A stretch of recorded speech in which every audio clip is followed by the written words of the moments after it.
ये जानलेवा करंट आप सोशल मीडिया पर जरूर देखी होगी, जो कि ज्यादातर लोग इसको करंट के साउंड के रूप में समझते हैं।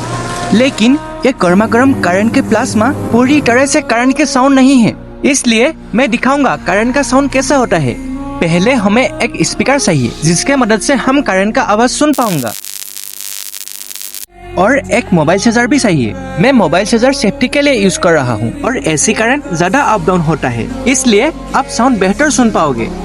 और इस एक्सपेरिमेंट को करने की कोशिश मत करना, ये जानलेवा भी हो सकता है। और ये रहा करंट का साउंड। ये एसी करंट है, इसलिए इसका आवाज अप डाउन हो रहा है।